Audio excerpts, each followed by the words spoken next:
Hello, soul friends and family. Welcome back to another episode of Inspired Sovereignty Radio. Hey, Kimberly. Hey, Ivy. How you guys doing? Yeah, how are you doing? Yeah, in these wild, wonderful days. I don't even know what other adjectives to put on this, right? Yeah, but hey, everybody, welcome back to another episode. How's everybody doing? Wherever you're at, whatever's going on. Here in America, things are interesting, but we are doing well enough, aren't we? It is very interesting. Yeah. So Fast and furious. fast and furious indeed. So we've got a good conversation today. Today, we're talking about self-ownership, self-responsibility, and personal sovereignty. Yeah. So this is a mighty important conversation. Yeah. I mean, we tell you that every conversation that we have is really, really important. But really, like, for these days, these are the important conversations. These are the important conversations that we try to have with our loved ones and friends and family and everything. But but we're finding that at this point in time, it's been feeling challenging to get people on the same page, Right. to get people to see. Right. I'm really uncomfortable in this conversation already. Yeah. Are you at all? Yeah. Yeah. Okay. So our intention for this conversation, like we had a different episode planned, but in these last couple days, Kimberly and I are both like, like we with everything that's going on, but then where a lot of people are at, we strive to be extremely loving and compassionate and understanding and allowing and accepting. But we kind of feel like for adults right now that maybe there's a serious conversation that ought to be respectfully and compassionately had. And at least I'm feeling, and I feel like you're feeling a bit too, that there's things on our hearts and our mind that we haven't quite been saying because, everybody's in a tender spot right now. Right. But there's things that just need to be said, right? Yeah. So we're gonna let happen what happens In this conversation today. and talk about our own self-ownership, our own personal sovereignty, but then also what we're seeing. Yeah, what we're Isn't seeing. that kind of and like what we're, yeah. Yeah, and almost like if we could make a request of the collective right now, what that might be. Yeah. And yeah, so in this conversation today, our intention, so that y'all know here, or you can hear where we're coming from. We're coming from a place of love. We're coming from a place of concern for humanity and humanity's timeline and Earth's timeline. But we're coming from a place of strength and love and discernment. And so, as with all of our conversations, take what resonates, take what is helpful for you, and leave the rest. But this conversation, assuming it's going to be a little bit triggering, probably, because we really, I think, need to all take a really good look at ourselves and our choices and how we're participating during all of this. Because we're like, a year and a half into this. That's crazy. And it's been a year and a half. It's a year and a half of our lives into this planned mess, this intentionally planned mess. And we're a little surprised that more adults aren't really waking up yet. Yeah? Okay, so in this conversation, we intend to tread as gracefully and as lovingly as possible, but and there's going to be F-bombs in this conversation, at least coming out of my mouth. There just is, guys, and so sorry for anybody with sensitivities around that, but like we're just in a time for a serious chat about what the F are we doing as the adults of this world. So serious talk. So if you're in the mood for that, let's sink in and let's have a great freaking conversation together. And also maybe this conversation can be a good resource for you to share with other people who are, at whatever stage of awakening, whether, you're doing the work of trying to help people wake up, or maybe for the people that are more just ambivalent during this, Right. So our intention with the conversation is very loving, but we got to have a real talk. Yeah, maybe we'll spark something. Yeah, That's what we're hoping for. Yeah, spark some thoughts. Oh yeah. Like none of this is to shut anybody down. Nothing is intended to trigger. But we're just in times where, with what most people are seeing on their media and everything, like the dialogue is in completely the wrong place. And where are people having these conversations that need to be had? I don't know if people are actually even just hearing the conversations that need to be had. Like I know a lot of people are really awake. Yeah. And so many more people I've just drank the Kool-Aid, right? Yeah. Yeah. Yeah. Okay. So yeah, we hope that you enjoy this conversation. We hope that this comes out as gracefully and lovingly as we intend, but it's going to be what it is going to be. So guys, we love you. Thank you guys all for being here. And of course, like as always, we hope that everybody is having the most graceful and benevolent experience of awakening, because these are very hard times to be existing. You know, in certain ways they're confusing. It's very chaotic. We're all changing so much. We see the momentum of what is happening, and it's only speeding up, and things are never going back to what they were, because it's planned that it won't be, right? Yeah. So it's like, do we go kicking and screaming into our ascension, or do we go gracefully into it? So maybe having this conversation can create some grace around going through what we're going through. Yeah, that's a really good way to put that.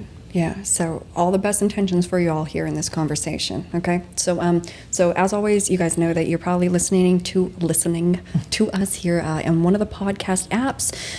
And if you can give us a rating, a review, that is very, very supportive to help these conversations get into the ears and hearts and minds of more people. And also, if you are watching us and sitting here with us on the Inspired Sovereignty YouTube channel, please give this video a thumbs up. Comment if there's anything that you would like us to cover or talk about in the future, if you've got questions, if you've got concerns with us or whatever. But if you'd like to subscribe to the YouTube channel, that way you will be notified every time that we've got more videos coming up.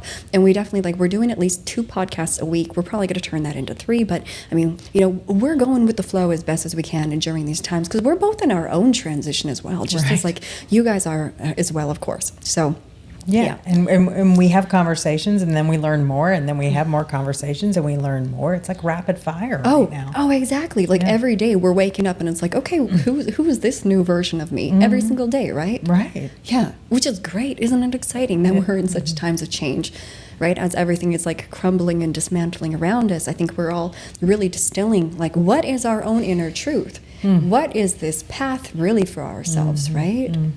Yeah. So I always think of, do you ever watch David Nino Rodriguez's stuff? Yeah. Okay, so guys, like he's an ex-boxer, and he's been kind of like one of the most vocal people in this movement. But to me, he comes from such a place of authenticity and just realness, whereas you can see that he's a smart human, just really thinking, and really, he's just showing up as best as he can in his own rawness. But I love that every time that he starts a new video, you know how he starts it? I haven't seen a video in a Oh, few okay, weeks. so I watch him live on YouTube, and he's always like, coming at you live from the apocalypse. And I'm just like, yeah, buddy. Like, just to be so honest, that's like, how weird that he has created a radio show coming live from the apocalypse. And like, as funny as that is, and as exaggerated as that is, it's also perfectly true. Right. You know? And to see where he was a year ago too, and how what he's bringing forward now and how he's bringing it forward, it's really a wonderful sight to see. There's a lot of people that sort of woke up at the same time that I did too, that I'm seeing. I'm like, wait a minute. Oh, wow, look what they're doing. Oh, I mean, yeah. so many people are putting so much great content out there, Yeah. and just really wanting to speak the truth and really stand in their authority and their personal sovereignty. And they're like, come on, guys, get on board. Oh, exactly. And that's kind of what this conversation is about. no, Come on, guys, get on board. Totally. And even for me being like awake in this movement, you know, a couple of years longer, that it's like I've seen some prominent Anons, you know, prominent digital soldiers kind of, you know, raised to Anon fame, and then they just, you know, they fade out, or because all of our accounts are deleted so many times. So it's really interesting that there's kind of just this constant uprising of like, okay, which ones of us are ready next to be voices for this movement of awakening, you know? And it's really great to see that ego, like wherever ego is present within people that are more prominent, that it's like that kind of, they get shooed out of the way. Do you know what I mean? So it's really interesting to see like who's kind of like rising and with their own voices during this. Right. But then also like we see people like David Nino Rodriguez, and we see like, quickly, like, what's he going to say next? What's he going to do next? But that still is like, guys, we all have a purpose and a role and a place within this. So also part of this conversation is like, let's stop being like, well, what are they going to do? Like, I'm just expecting, like, they're going to do the work for me. They're going to do the work for me. So, no, everybody, we all have to do the work. By we, I'm talking about all of us who are adults, all of us who Yeah, all Yeah. of us who have the wherewithal to at least see what's going on. If you can see what's going on, you better open your mouth and start saying and doing something. Well, when you were saying that, I was thinking of the game Whack-A-Mole, and I was like, okay, like this person's talking now, this person's talking now. So if we're not all up, then to me, it's just like, then it's not going to come out. So we all need to be up, because we're getting bonked back down again, you know, with the censorship, with even deletions, mass deletions of accounts. Like one day you wake up and then everybody's like, gone. I just got deleted. And you see like 30 people that just got deleted. Well, the purge on November 3rd, like my big account went down on that one. And that purge on November 3rd, it rhymes. You know, oh my goodness, when we look back on all of this on history, you know, it's going to be incredible. But like in that purge, I think there was like 450,000 accounts taken down the night before the ELECTION. Yeah. And just recently, another purge. Oh, yeah. Well, that took my other account too, right? Exactly. So, yeah. So it is. It's like we all need to come forward. We all need to stand up and not back down. And that's what this episode is largely about. Largely about. Yeah. Yeah. So it's we're not taking turns, but we're kind of taking turns, but we're not really taking turns, because we all kind of have a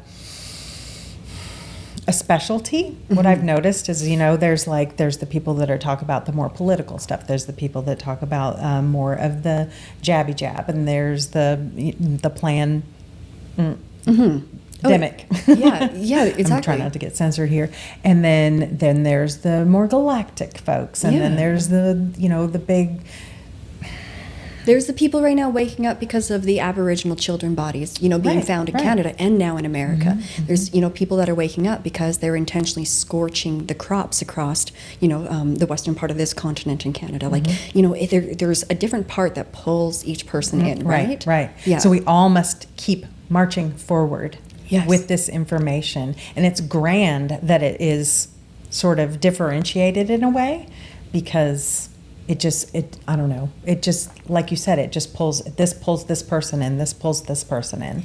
Yeah. And it's just going to keep, to me, my belief is that because there's not enough people standing up, that it's just going to keep getting more daunting and big and ugly, so that you know, this light comes on and this light comes on and this light comes on. So by this light, do you mean us as like individual light keepers? Okay, and waking up, just like, like you just said, about what they just saw in about the kids in Canada. So it's like that woke a lot of people up. Yeah, because that conversation of the children that are being found in Canada, and I just read that 9 children were just found in the ground of a boarding school somewhere in America, you know, but we've got like hundreds and hundreds of now schools to test in the grounds. Or if anybody isn't aware of this yet, it's like they're finding Aboriginal children who they whitewashed into Catholicism and Christianity, you know, that were taken away from their tribes and their family and everything. Well, these children, a whole bunch of them, are in unmarked graves on the schoolyards, you know, and I think where this is going to go to is that there's going to be, you know, that mass of the population that's waking up to things because of that. Right. They're going to start searching all of the schools in North America. And I bet you anything that they are going to find thousands and thousands and thousands of bodies. And then I bet you they're going to start forensically testing those bodies, and they're going to see that, oh, what was the cause of death? Oh, there's a knife wound through the chest. Do you know what I mean? I think that they're going to start seeing that these were clearly sacrificial deaths. And I mean, that's my own personal opinion in that, right? I don't know yet, but I'm just going to say, we'll talk about this in a couple months, and we'll say that this was accurate, probably.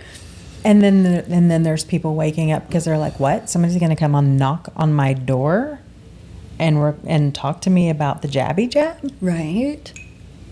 Yeah, exactly. Oh, and on that same kind of note, that now, you know, there's a whole bunch of people that were not awake to conspiracy theories. You know, there were people that were like just not those type of people at all. But then these people were either injured by the jab themselves, or like their loved one or child was injured by the jab, or they just lost their parent or their grandparent or their son or whatever overnight because of the jab, that now those people are waking up because of jab injuries, but also because those people that have jab injuries are now going onto social media and sharing their jab their jab injuries because holy crap, I trusted the system. Now I'm injured. Now I'm trying to share about it. And Instagram and Facebook are censoring me sharing the way that I was just harmed by the jab, right? So now it's like we have a whole group of people that is now being censored, that these people have never had to deal with the censorship issues, like myself and you and you know, all the other people that have been awake to this, that have been deleted, disabled, shadow banned. It's like we know the games of censorship. We know what we're up against, and we freaking fight. But now, right, all these other people are like, what? I'm being censored? What the fuck is this? And they're sharing their personal experience. They're sharing their own photos. Personal experience. Exactly. But so now these people are now, right, they're woken up to Big Pharma, but now they're also woken up to big tech censorship about the harms of Big Pharma. So it's like we have people waking up right now in all directions, in all ways. And if we don't say stuff and do stuff, and because if we just wait for, you know, the Mel Q's or the David Nita Rodriguez or the Sasha Stones or the whoever, if we're just waiting for like, oh, well, who's going to say something? And then I'm just going to share their post. Sharing posts at this stage, a year and a half in, is not enough. Let me just say that. Can I just say that? Just say it. You said it. I mean, I guess that's by my own standards that it's not enough. But look at how fast things are moving. Look at the momentum. Look at the insanity that is growing every single day. Can we do more? Can we do more? And yesterday morning, I'm walking my dogs and I'm sending messages to Kimberly, and I see, you know, two ladies that work for a school that they're walking outside, and they're still wearing their masks. And I just yelled to them, not rudely, but that it's like, hey, did you know you don't have to wear those anymore? Oh, well, we feel more uncomfortable. Okay. And so I replied to them, just remember that your freaking organs and your brain, that is supposed to be the thing where you think, needs oxygen. Right. You know, like... It's required. It's a requirement. Well, that's just it. Like, even if we're more emotionally comfortable having a mask on, like, where is the rational thinking that you're, like, I'm depleting my oxygenation in my body, which therefore ensues, like, basically like a death process in our cells.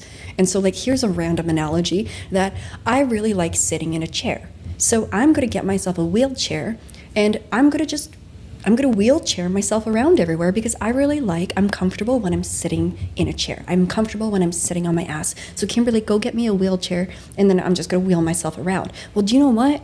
My legs are going to atrophy. Right. I'm going to lose muscle mass in my legs. I'm probably going to have fallen arches in my feet. And there's going to be a whole series of cascading events in my body because I just didn't want to walk. I wanted to wheel myself around. This is a good analogy, right? It makes it's an sense okay to me. one, Right? Yeah, right. But it's just of that thing of like we're making a choice that it's in opposite direction of what your body needs right now. Right, and when you were talking about that, it just reminded me of.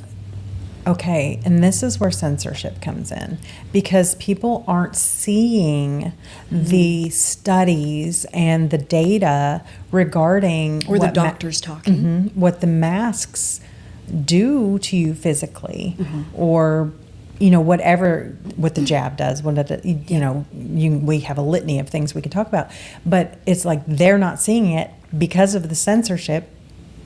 Exactly. Therefore. They can't make an informed decision. And they don't even know that these studies and stuff now exist. Because now, right, we're a year and a half into this, there are studies of what do the masks do to children. There's studies of all of the different germs that are in those masks. Yep. And everything. Yep. So then what do we do? Exactly. Right? You just keep putting it forward. But then, yeah, it's I find it... sad that there are people that aren't seeing this information come forward, but the more that it's out there, it's gonna, like, hopefully it'll, like, say you're somebody that hasn't seen anything, it hits you, then you go share it, which is exactly what happened in my case, right? So then I saw it, then I start sharing. So the more sharing is caring. Yeah. But it's wild because there's so much being dampened and so much being censored, and then to the cognitive dissonance where it's just like, well, I mean, that can't be true, or I get that they believe that that's true, but there's rooters and fact checking and Snopes told me that what you're saying is wrong. Right. Okay, buddy, who owns Snopes? Mm-hmm. I hear so many times, well, I don't see that on the TV, Ivy. Precisely. For the 18th billionth time, who owns what you're watching on TV? Please also check out the last episode that we did, guys, last Monday, because everything on there is like all of the different mind control techniques that they utilize. So if you didn't listen to that one, it's a really, really, really, really necessary one to listen to, right? But yeah, it's crazy. It's all so crazy. So these terms are somewhat interchangeable. They mean kind of the same thing. So when we're talking about sovereignty or self-sovereignty or self-ownership or our individual autonomy or even like self-responsibility. So all of these things, all of these ideas they're very, coherent and they go together.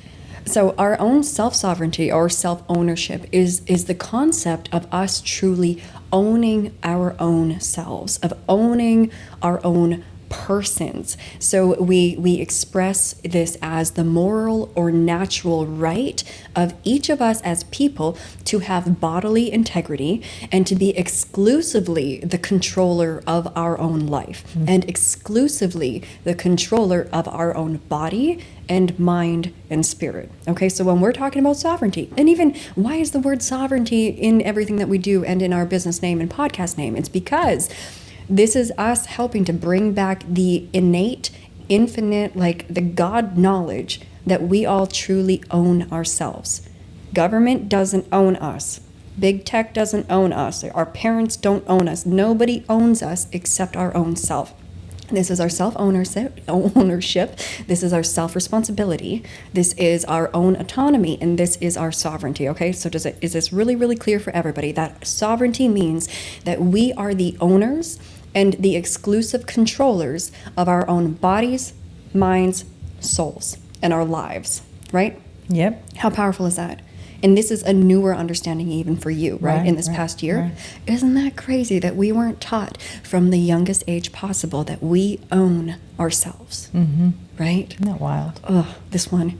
And yeah, if you guys can hear, like, I feel kind of like energetically shaky today a little bit, but I mean, we've got lots of energy moving, but this is just such an important and sacred topic. So for us to achieve our own self-ownership, our own self-sovereignty, we must make the effort meaning that we're actually applying effort and taking action, that we must make the effort to know our innermost selves and to actually understand how our body and our consciousness works. Like literally, we have to know how these bodies work and how our consciousness works. And even that understanding of how these bodies work is completely robbed from us. Right. And again, go back into like the very first season of this episode. I teach you a lot about your gut and how you can heal yourself and about how the body works. Because when we can just understand these things, your whole life changes because you gain the responsibility for yourself. And then you also innately learn how to take care of yourself. And that learning how to take care of yourself and learning how to heal yourself is such a spiritual process that you start understanding that you are God, that you are made of God, you are made in God's image, and that these bodies are so much more profound than anybody ever told us. So empowering. Right? It is so empowering because you recognize that you have the power of the universe in your body, the power of God. However, always whatever terms are most comfortable for your mind, that you are that, right? So with our sovereignty, we own our body, our mind, our spirit, and our lives. And we must put in the freaking effort to know our innermost selves and to understand how our body and consciousness works. But also, as well as we must become aware of our own personal motivations and perceptions that influence our life decisions and the quality of our life. We own all of that when we really become sovereign. There's nobody to blame. There's nobody to put our own responsibility on. It is all us. Right. Right? So right. So at first, that's not always like fun to recognize because it means that it's like you got to stand up for yourself. You got to show up for yourself. But then once you realize that it's like that's the path that all of us must take, and when we take it together, all the darkness is going to crumble, right? Yeah. It's like we got ourselves into this so we can get ourselves out. Exactly. Exactly. And really only we can get ourselves out. Exactly. Right? That nobody is going to do it for us. And so for us to master ourselves on this earth plane, we must attain our own self-mastery, which is the process by which a person or that we have the freedom to take control over our own lives and our bodies and our minds and our spirits. So again, like becoming sovereign, you got to wake up. You got to open up your eyes. You got to take your head out of the sand. And I'm sorry that I'm saying that with so much definiteness right now, but like adults out here, take our head out of the sand, open up our eyes, see what is happening.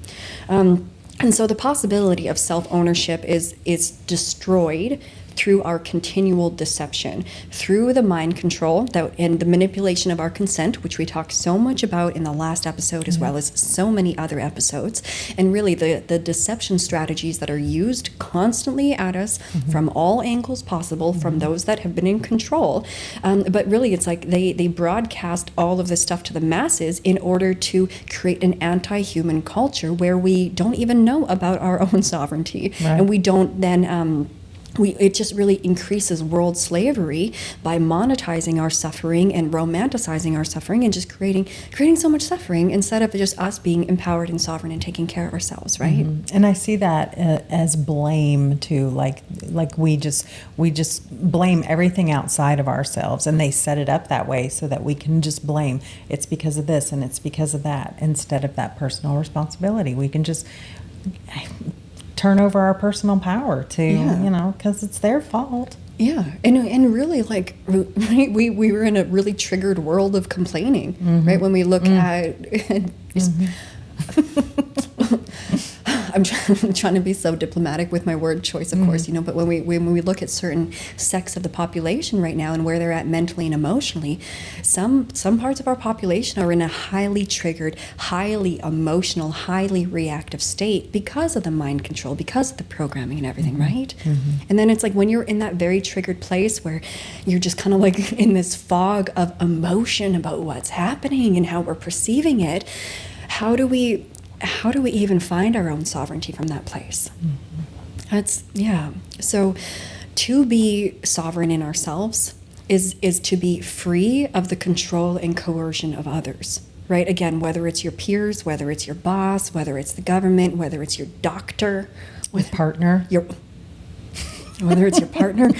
This conversation later in this conversation is probably for sure going to talk about partners. So if you guys want to be in on that juicy stuff, stick around.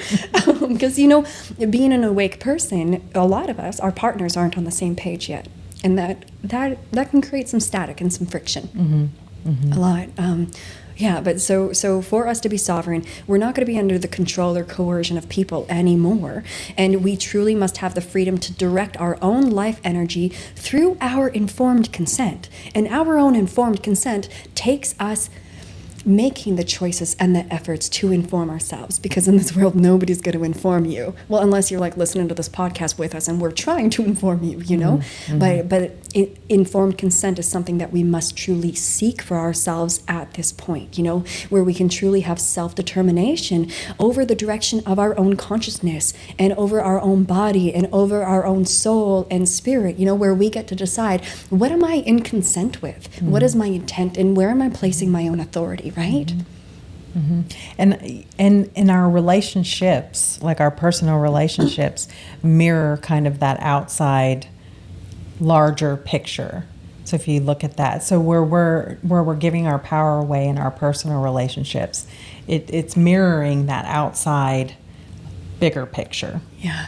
Does that make sense? Yeah, it makes sense to me. And then, so as we adjust how we're interacting and behaving with the external, I think that then ripples through our personal relationships. Or we can start shifting how we're dealing with our personal relationships, and then that's going to expand to how we're interfacing with the external too, right? I mean, what a great place to start is in your personal relationships. Start practicing that. If it feels scary to you to inhabit your personal sovereignty, then the first place to start is those micro relationships. Oh yeah. In my opinion. Yeah. Yeah. I don't know which way I started, whether it was the bigger to the smaller to the bigger, or just a mash of all of it at once? I think it's, for me, it's been my micro relationships, not my relationship to the world, but more of my relationship with others. Yeah. And I'm still navigating all that stuff too, obviously, because it is a constant process of getting back into your sovereignty. So, and then giving others, empowering their sovereignty in your relationship. So empowering that other person's sovereignty. So absolutely. Absolutely. You know, this is a thing that we all become more sovereign together. It's not like, oh, over here just in this corner, I'm going to get super, super sovereign and good luck, y'all. Like, no, this is really about, right, this is going to keep coming back to us collectively. Us collectively, us collectively, us collectively. So where can we show up more to teach each other about sovereignty, to embody our own sovereignty so that we can be appropriate role models for one another, right? So what can we do that's more? You know, we show up on social media and you know, we're doing this podcast, and you know, we're in each week we're striving to do more and show up more in truth and in discipline within this, and as being fierce mama bears, fierce but still soft, but really, really fierce with it, right? Yeah. And look inside of ourselves personally, like our own personal work, just like you were just saying, you know, our own personal work. It seems like every day, or at least every week, there's something new to learn about myself. And like, oh, wait, you know, all these aha moments, you know, where I'm like giving away my power. Wait a minute, let me take it back. Let me step into my personal sovereignty. Yeah. Totally, guys. Yeah, and the path of growing our own sovereignty and recognizing it and claiming it and embodying it and really remembering it, because surely if you think that we've had past lives or anything, like if you're on that wavelength, surely we've been more sovereign at some point. I mean, well, hopefully, who even knows? But but the process of becoming more sovereign, it's uncomfortable. Because you're going to brush up against all the programming. You're going to brush up against the people in your life, or the ideas in your life, or the government in your life who does not want you to be sovereign, right? Because if you're becoming sovereign, then other people around you are going to be like, am I supposed to do that too? That's really uncomfortable. Instead, I'm just going to act in a way to make her not want to be so sovereign. Or, you know, it's like we're in a world of forces right now where we've got a lot of shadow coming up for everybody, right? A lot of shadow coming up. Yeah. Yay. Right? Yeah, and we can see all of this as like bad, hard things, or we can rise to the occasion and the opportunities to do this in our work. Yeah, and the thing that I really love about self-sovereignty, I mean, I love all of it, and shouldn't we all, if I can say the word shouldn't we all, but is that with self-sovereignty, it is inherently a human right given to us through universal laws. Okay, so guys, our sovereignty is our God-given right. Yep. Period. Because we are, whether you want to say a child of God, whether we are a part of this universe, whether, again, always, whatever phrases fit for you best, you are incredible, you are eternal, and through universal law, you are sovereign. Yep. Period. This is our right, okay?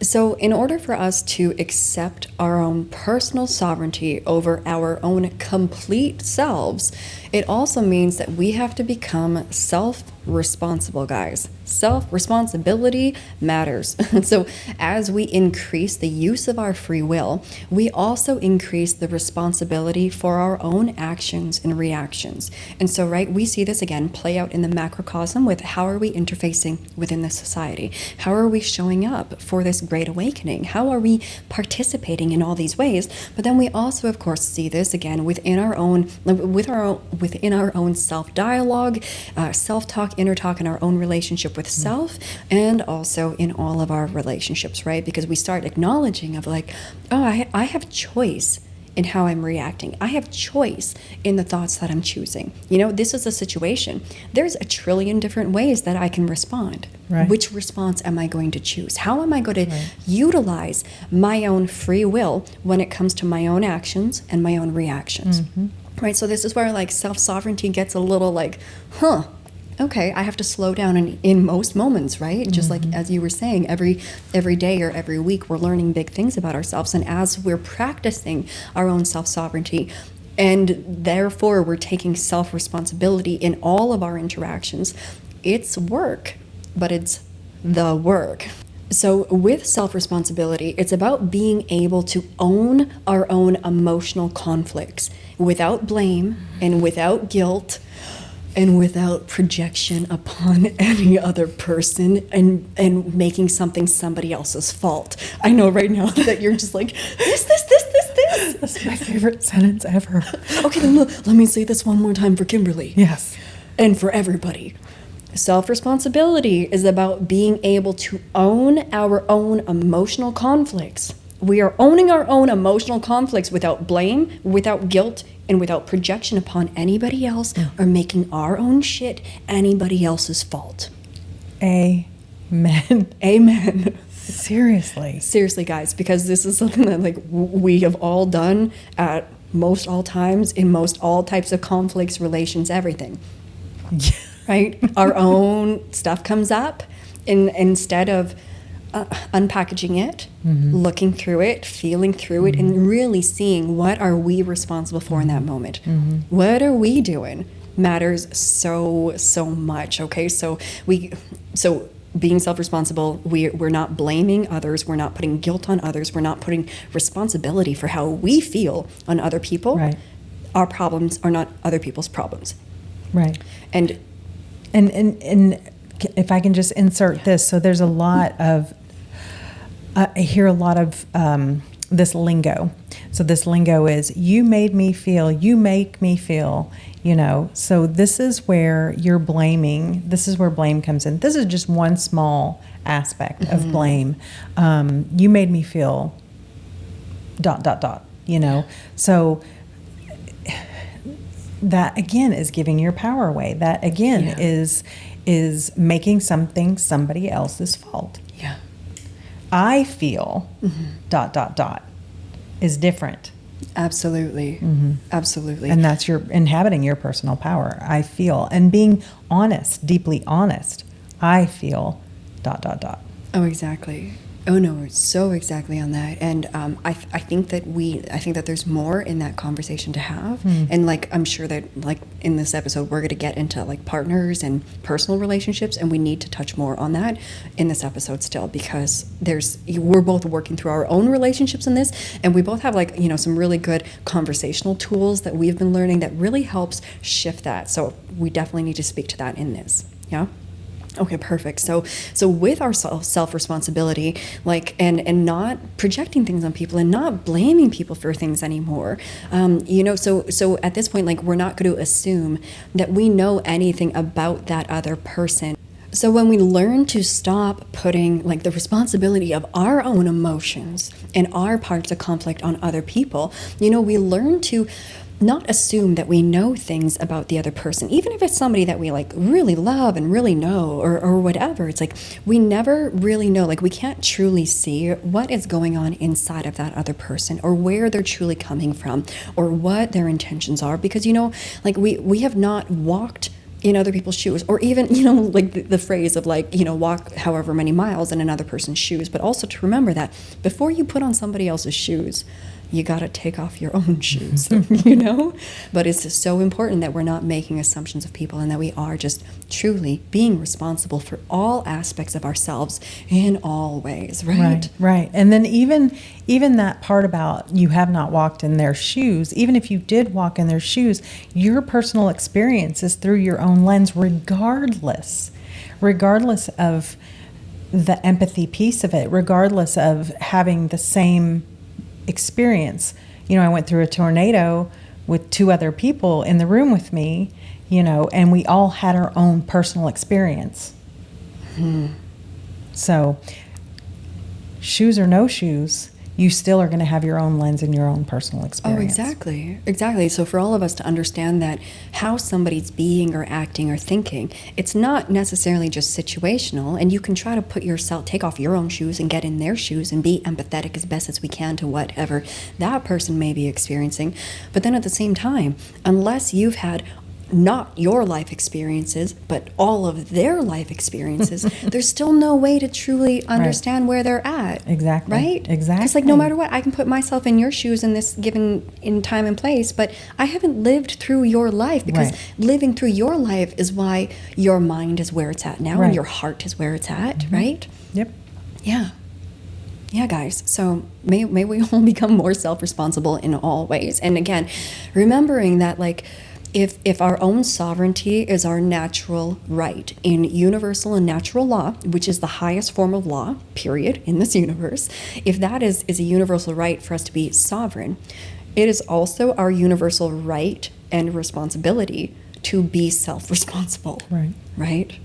So on the topic of human rights and understanding that sovereignty is our human rights, let's talk about more of our human rights. Yeah, okay. So like human rights are moral principles that describe certain standard of human behavior. They are the same in God's natural laws, the law of one. So we're just going to go through and list them, and then we can talk about them if we need to. Totally. If we want to pull some pieces out. These human rights, natural rights, God's natural rights go across the board. Relationships, the government, all of it. Yeah, these permeate everything. The whole fabric of human existence and soulful existence, right? Great way of putting it. Yes, thank you. You're welcome. Okay. I have the right to take care of myself and protect myself from being threatened physically, mentally, emotionally, or spiritually. Okay, we're going to digest that. Okay, guys, you hear that. We have the right to take care of ourselves, period, and protect ourselves from being threatened physically, mentally, emotionally, or spiritually. Guys, turn on the news. What is government doing? Right. All of those things against our human rights. Go on, continue. Number 2. I have the right to set my own priorities and choose the manner I express to live on earth, as long as it does not intentionally harm others. Mm-hmm. Right? I think we should all be at that, right? Like, let's let live and let live. Mm-hmm. Be kind to all. Mm-hmm. Mm-hmm. Do no harm. I have the right to express feelings, opinions, and desires without being censored and deplatformed. Right? but yeah, like we do have that right. Yeah. Regardless of like the First Amendment, we have that right just inherently, intrinsically. Right. And what if we didn't have our own feelings, desires, or opinions? It would be the most boring place. Wouldn't it? I mean, there'd be nothing. Why would we exist? There would be, I know. We'd be, what is it, The Sims? Or what are those? We'd be like lemmings. Lemmings. Sheeple. Sheep. Right? Yeah. Okay. Number 4, I have the right to be treated respectfully. Also amen to that. Amen. I have the right to create my own happy, healthy life based in spiritual purpose. Yes, you do. And yes, I do. And yes, you do also, listener. Right? I have the right to be God, sovereign, free, and be given the power to be in charge of directing my energies and life force. That's so important. Mm-hmm. That is so important for us to recognize that we are God, that we are sovereign, and that we are free. And who directs our energy in our life? We do. Not the government. I do. Not Mr. Bill fucking Gates. Not any of these folks, guys. None of them, just us. Mm-hmm. Right? Mm-hmm. And then also, that also helps me really appreciate and honor the path of everybody else. You know what I mean? Exactly. Right? Exactly. Yeah, because we recognize that, like, everybody has the right of self-determination, of owning their bodies, doing whatever they want with their bodies, doing whatever they want with their minds, doing whatever they want with their lives, as long as it does not infringe upon the rights, well-being, or safety of another person. Right. Right? And this actually goes right in alignment with the Galactic Codex, which, guys, we've got 2 episodes. I know episode 11 was on the Galactic Codex and then a later episode also, but where just all of us as spiritual beings, as souls, that there's basically guidelines on how we operate together, and these human rights are perfectly in alignment with all of that as well. So to truly understand, and it's like the concept of ahimsa, right? Mm-hmm. Of truly doing no harm, that like, please live in your sovereignty, live in your freedom, live in your own responsibility for yourself, and live the most beautiful, creative, incredible life that you can, while also honoring that exact same path for everybody else. And however that looks so unique for each unique soul, right? Mm-hmm. What is that saying? It says, my rights end where your rights begin. What is that saying? Oh, I think that saying, I've seen it go around, is like, my rights don't end where your fear begins. Is that it? That's one, and I think I've seen another one. Okay. Yeah. Okay. Yeah. Well, that's one, guys. Is like, our rights don't stop because a bunch of the population has been fed fear porn and they've gobbled it up and they're really scared. That doesn't impact our rights. People can be as scared as they choose to be, that they choose to feel, but that doesn't impact our rights. But what is the one that you're going for? It's where it's like the whole do no harm piece. Okay. So I have rights, and my rights come all the way up to here, and then your rights come all the way up to here, but they don't infringe on my rights. Okay. Yeah. So it's honoring each other's rights. Yeah. Perfect. I don't know what the saying is, but what you just said is perfect, I think. Okay. So this is where the rub comes in for me. The rub. The rub. What's the rub? So the rub. It sounds sexy. It's not, right? It's not. Okay. It's like on one hand, you know, we're sitting here talking about human rights and self-responsibility. And we're in our want for people to see these things that we're seeing. And also, how is that honoring their right and self-responsibility? You know, that's where the rub comes in. Yeah. Yeah. So,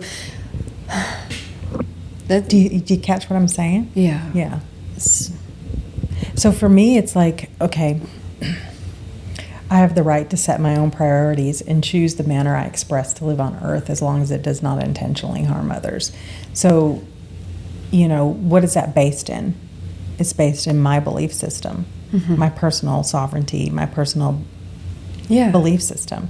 So where somebody, if we just separate right now, if we just say the people that know what's going on this camp, and then the people that believe they know what's going on in this camp.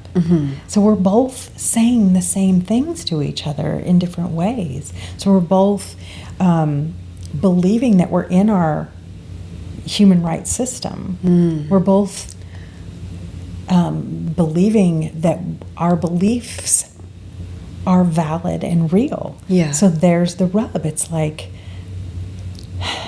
you know, then we're believing that their head is in the sand, and they're believing that we're cray-cray.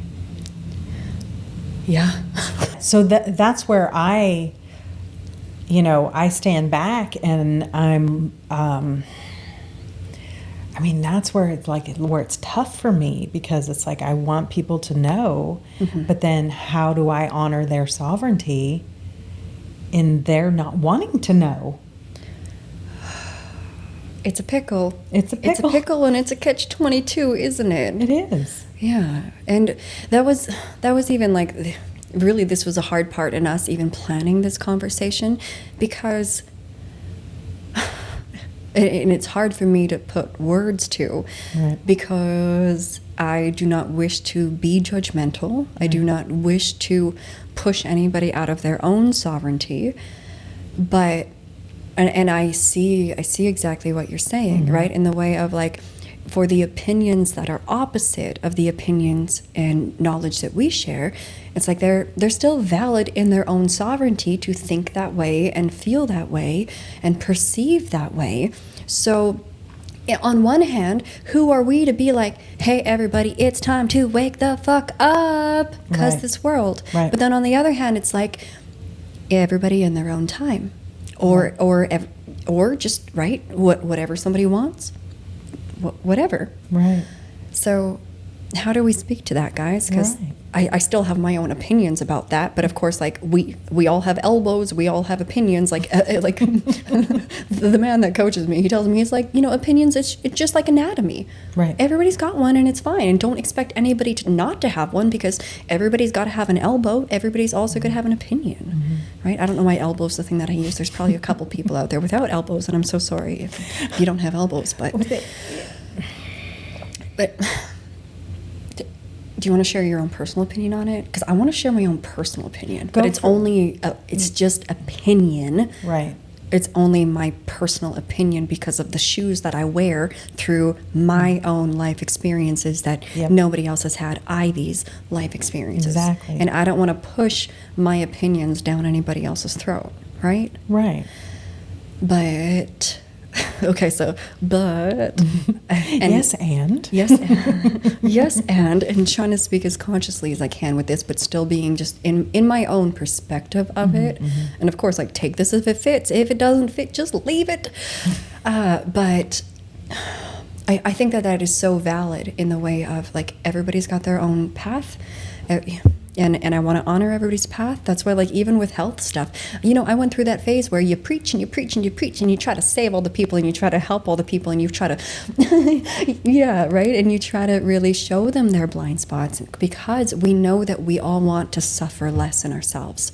Whatever ways we're suffering, physically, emotionally, spiritually, or whatever, may we relieve our own suffering. And but with that, like in this circumstance, understanding that everybody's at their own place, in their own timing, everything is soul's timing, awakening is soul's timing. I get that, I love that, I honor that, I respect that for every being. And at the same time, though, we're in unprecedented times where literally we are in a global satanic takeover.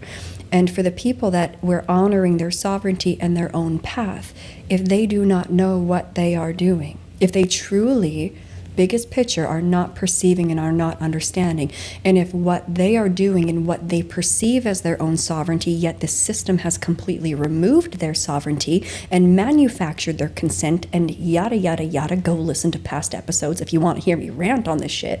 but that with that, I still feel that there's a need for, I'm trying to speak so consciously, but I feel like I don't know how to say what I want to say. Say what's coming into your mind, and then we that can my pick mouth that, is stopping? Yeah. Okay. And then we can pick it apart if we need to. Okay. Well, people not inhabiting their rights and their God-given freedoms and standing up for this, they're going to fucking ruin it for everybody and the whole fucking planet and the whole fucking future of humanity. That's the place where I'm at, and I fucking love everybody, and I honor their own path and their own timing. But I had this conversation with my mom yesterday because she told me that you're really intense about this stuff, Ivy. You're really intense.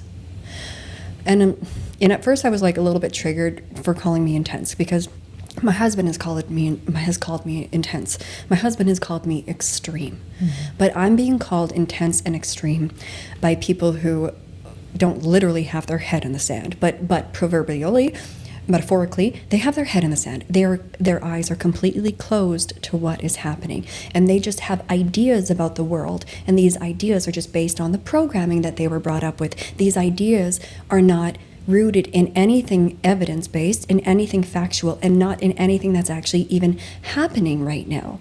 Where I'm being told that I'm in an echo chamber of certain stuff, when it's like, no, these people that are telling me that I'm extreme or intense, they're in echo chambers of escapism where, they've created lives where they don't see anything that's happening, and they just, there's that normalcy bias still present. Right. So my intensity with this, if it's so, even with my mom, she can easily step into my husband's shoes, but can anybody try stepping into mine? I don't know. But regardless of that, it's like, to me, we're in a house right now.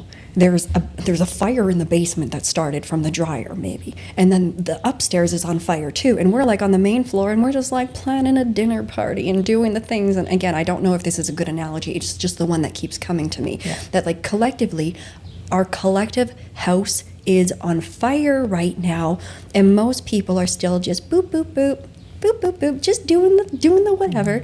And if it was only those people that were going to have to reap the consequence of their choice, that's one thing. But we're in a time that is completely unprecedented. And for those that are not awake to what is actually happening, their lack of contribution, their lack of participation, their lack of becoming sovereign, of perceiving, of discerning, that is affecting the whole game here for all of us. Right. So I feel passionate about that. I feel frustrated about that. And I try not to let that cloud myself, because then at the same time I soften into On a soul level, we're all okay. On a soul level, we are here to help this planet. On a soul level, we came here to help walk people through this and love people and gently, gracefully, with the light of God, with the light of soul, to illuminate this world. Right. So that's where I'm confused. Yeah. Or that's where like the paradox is in my mind, you Right. know? Of Same. Yeah. you too. Yeah. Is there anything that I left out there? Because I mean it all with so much love, but at the same time, like honoring other people's sovereignty, but they don't even know what. I don't think that they understand what their sovereignty really is, or truly see the huge deception, the huge mind control that we're. Again, the Matrix was a documentary, not just a fictional movie. Right. Right. Yeah. So. Yeah. So when you said intense, that you've been called intense by your mother, the word that came to me when you said that was like, I see you as intentional. Intentional. Yeah. Right. Okay. Like I'm intense with intention. Mm-hmm. So there's what you want to bring forward. Mm-hmm. Same here. There's what we want to bring forward so that people can see and make an informed decision. So their sovereignty is being stripped from them because they can't make an informed decision. They don't have informed consent because they're not getting all the information. Mm-hmm. They're blind to the information. So that's where, I guess that's really where it is. It's like, we have the rub of honoring somebody else's sovereignty, but at the same time, we're like, but they're not getting the information, and they're not, they're just not seeing. Because the mind control is literally so good. Right. Yeah. Yeah. So how, in that way, like how forceful do we become in helping support people waking up, or just being like, if they get it, they get it. If they don't, they don't. Right. I don't know. Yeah. It's hard. Yeah. It's hard to be awake and witnessing that. Right. And it's kind of like, how much do we interfere, right? Or how much do... I'm kind of an interferer personally. I love that about you. Yeah. So when I'm a more one-on-one in front of people, I'm more of a verbal interferer. So somebody will say something about something, and I go, yeah, but they eat kids or something, Oh, that they eat kids? Yeah, in case anybody didn't catch that. They be eating our children. They're eating our kids. So I'll say it, and I kind of am off the cuff about it. So I don't know why I'm off the cuff about it. Maybe it's just like I just want to bomb drop it. Yeah. And then see what comes out of it. Yeah. Or is it, I don't know, maybe if it's fear going deeper. I don't think it's really fear, because I can talk about this stuff. Yeah. Like crazy. Like I'm so passionate about informing people, just as you are, so intentional about informing people so that they can step into informed consent. That's what it is. It's like how can they make a personal decision, take personal responsibility if they don't have all the information? Exactly. Because censorship, because of all the things. Right.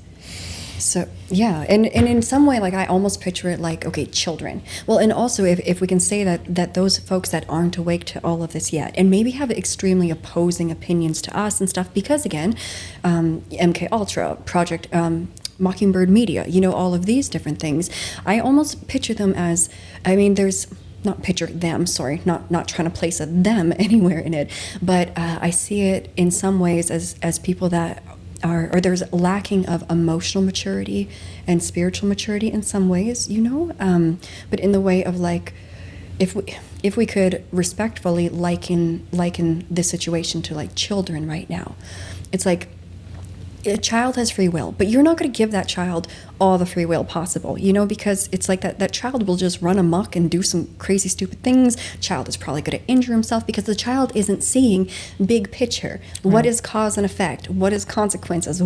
Children don't know what responsibility is. Right. Children just run around doing stuff. Children things, right? And so the child needs guidance in some ways. Mm-hmm. And train up a child. And does that even make sense for right now? I mean, I want to value everybody's sovereignty. I want to value their free. I do value their sovereignty, and I do value their free will, which is why, we not passively create this podcast, but it's like I trust that the podcast is going to get to these conversations are going to get to the people who are in alignment with it and resonating it. I'm not going around pushing my stuff down people's throats, but maybe I should. But yeah, I don't know how to deal with this properly. Right. And so I guess, guys, in this episode, like, you guys are even just hearing us as people and as light workers who are conscious, like, what is the right way to deal with this? What is and even deal with, that's not even the right term. Right. I understand that, but it's... Navigate. How do we navigate? It's challenging. It's challenging for sure. But then by the same token, I wouldn't be knowledgeable about this stuff had I not wanted a colonic, went on your page, saw you putting it out there. So, it's working, just providing the information in a lot of respects.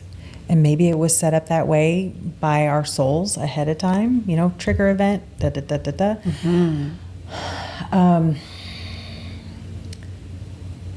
Yeah, there's a tipping point, right? So there's a tipping point. Right now we're not at that tipping point. Yeah. Are we talking about like the 100th monkey type tipping point? Yeah.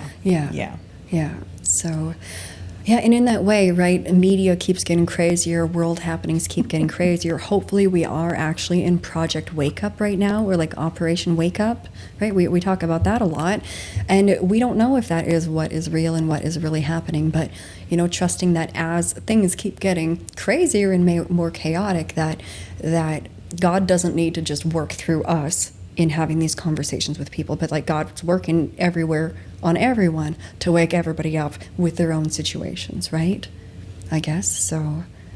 And isn't there gonna be people that just don't? Probably. Yeah, I guess. But then also isn't the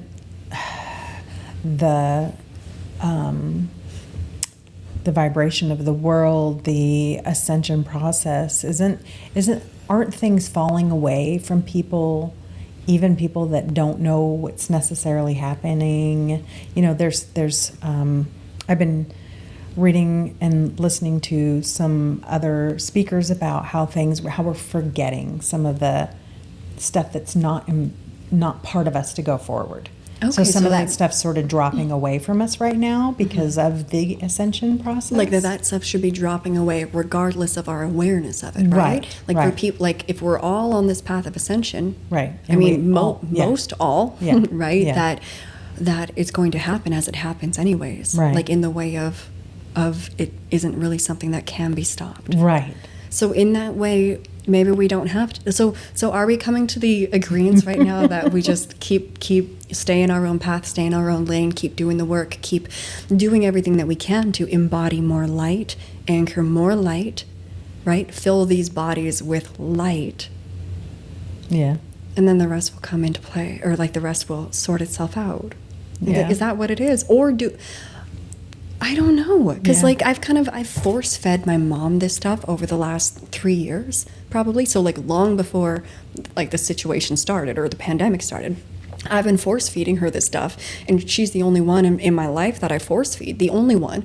But I do it from that place of like, because sooner or later all of this stuff is going to break open, and we know that it is going to be so hard on the hearts of humanity. So I've been force feeding my mom all of this stuff so that, Mom, when the time comes, like I talked to you about this for so many years, so that it won't break you when it happens. Right. Right. Yeah. Because when everything is disclosed, it's going to shock the shit out of us too. Exactly, and we even have a piece of it. We know some stuff, but it's still gonna, like, we know a billionth of a billionth. So the magnitude of it, right? Yeah. And speaking of timing, just in case anybody is following me with the Romana Didelot stuff, like the new supposedly Commander-in-Chief of Canada, and supposedly she's also Queen of Canada for the rest of her lifetime. That was said today, but that the EBS, the Emergency Broadcast System, she made it sound like it could happen at any time, and the call for that is completely on the military's timing, and nobody else is really going to know until the military says so. So who knows what's going on with that, but everybody still, like, have 30 days of food on hand, have up to 10 days of food that you don't need electricity to have, just have food and water in hand, just in case we all need to hunker down and some big changes happen. But who knows, not getting into that in this episode, but just in case anybody needed a reminder, just get a little bit prepared, but yeah, I guess I mean, for me, it just still comes down to anchor light, Right. hold space. Ultimately, that's our job. Right. I guess we can we force waking up on anybody? Like, is there anything that we can do or say to be like, hey guys, come on? Or is it instead of us trying to force other people to awaken, is it more so us creating encouragement for all of the light workers out there all over the world who are already, understanding what's happening? Instead, should that encouragement be for everybody else to shine their light brighter? Or, hey, if you've been, sharing information online, if you actually want to start talking about this stuff more, or create little videos of whatever's on your heart and mind, talk for 90 seconds, talk for 10 minutes. Like, if we can all start embodying this sovereignty, if we can all start speaking out loud of the injustices, of the things that don't make sense, of the things that go completely against our human rights, like, maybe the thing to do is create more encouragement and support for people to become more vocal in whatever way that is, right? Because looking at the whack-a-mole, if just a couple moles are coming up, they're very easy to whack down. Right. But if every single hole has a mole that's up, right? Like, then they can't whack us all. But then if all of us moles are up, then also, like, more people are going to hear us and see us, and that deters attention from the mainstream. That brings at least in more perspective, because for all the people that are just really consuming mainstream media, cable TV, for the people, oh my God, the people that are present on Facebook. I've barely been present on Facebook for the last 3 years, and like, you can't even post an article about anything on Facebook now, and I'm very surprised. I'm very surprised that Facebook has truly become like such an echo chamber, in a way that like Instagram isn't even that intense, And even all that is algorithms, isn't it? I guess so. Yeah. So it's like, just Facebook is like a prison. Like, you can't get anything in there to help wake the people up. Yeah. So, okay, so if I guess through this conversation, I'm recognizing that I can't force people to wake up, right? but you Keep shining can love. offer. You can offer. So then what does that look like? Or how are you perceiving these things through this conversation now at this point? So, and when you were speaking before, I was just like, okay, so yeah, we can't force anything, but we're offering this, and in their sovereignty, they can choose it or not choose it. But the thing is, like, I'm just going to keep offering. So I have a person that I offer a lot of information to. I know you've got a bunch of people. Yeah. So there's this person, and this person comes back with, nah. Here's that person. Yeah, here's what it is. Here's what it is. And I value that because it opens my eyes to what's going on outside. And how other people are perceiving it, Exactly. right? Yeah. So I do value that. And sometimes I get like about it. But I just keep offering. I just keep offering, hey, look at this. Hey, look at this. Look at this. So that's what I feel called to do, is just keep offering what I see. And I'm not the beginning and the end of anything. I don't know that I know that I know that I know. Exactly. So it's a perspective that I'm offering. Yeah, It's, you're having food for thought, and also proof for thought. Yeah, there's some proof for thought too. Yeah. Especially personal accounts, like when people share their personal experience, and then I share, and then when somebody negates that curls my toes like so bad. But that's the level of cognitive dissonance. And so can I have compassion for that person's path? Can I meet them where they are? Yeah. And keep offering. And maybe also during that, can we remain safe people for other people? You know, like, so may we stay graceful in our offerings and respectful in our offerings and really just holding light, but then also allowance for people will wake up in their own timing. And then that way, when maybe they do wake up, then they'll remember, like, oh, you know, if I have questions, I could ask this person, or such and such. But yeah, so what about like with partners, to get a little bit more into like the nitty gritty of not just like the general public and helping, you know, communities and people across the world and people online wake up, because you're right, we're going to keep offering, and then also like let's keep supporting people using their voice for those people that are already awake.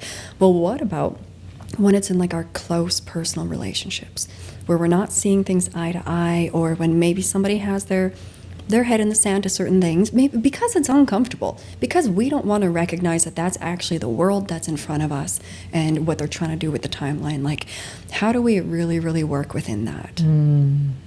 Like, you know, and when earlier in this episode, when we were talking about of everybody having their own free will, and then also about, you know, when I'm having an emotional struggle or when I have conflict, that it is, I must be responsible to myself and not put that on other people, right? And so this, to me, is also a little bit hard to navigate. Like, even with my partner, I want to be like, you need to see these things that are happening now, because, you know, your wife is from another country. Her country is on fire, like it's literally on fire, but then also metaphorically on fire, right? You guys all know that China is in extreme tyranny right now, right? Or at least that's what is being shown, or what we're seeing happening on the surface. So how do we help one another really? I don't even know how to finish that sentence, because it's so close to home for me right now, and it's so challenging having the different perspectives, you know, because I really want to be like, honey, I need you to be able to see this, because this is affecting our lives, you know. Yeah, that's a little bit hard for me right now.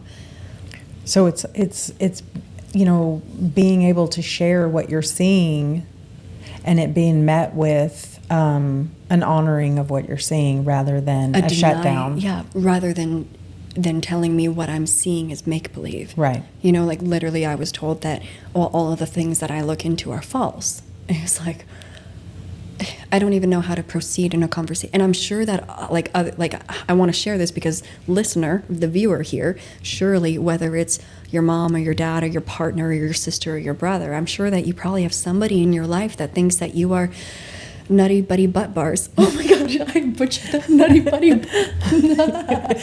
Nutty buddy bars. Okay, so not butt bars, but not a butt bar. But you know, so how do we maintain our own sovereignty? And like, I guess I've had to kind of switch it from the place of like, okay, well, I'll be meek in what I study and what I'm doing over here, and almost like I've kept this as my secret life, which I think is really part of why I haven't showed up so much in social media. And I just want to speak to this, because if other people have family members or loved ones in their lives that are really like anti all of this and in denial of what's happening, it can really like shut us down. And so for like the other people that are awake, and maybe there is more that your heart yearns to do, to like use your voice or be more of an activist, or whatever that looks like in your own heart, you know, are you in the presence of people that it isn't their fault that you're shutting yourself down, but, you know, are you stifling soul's mission and purpose and calling inside of yourself because there's people that you love around you that are just not seeing this for what it is, and they've got some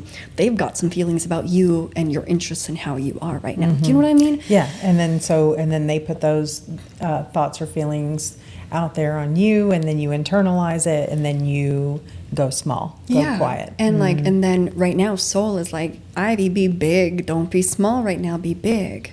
You know. And so in my own personal relationship, I had to shift that just this past weekend, you know, shift that into a place of like, no, I am discerning, I am seeing, and for what is happening, it's important. It is of massive importance to my life, to my future children, that I do pay attention. And to shift that then into, instead of, well, why do I pay attention to all of this?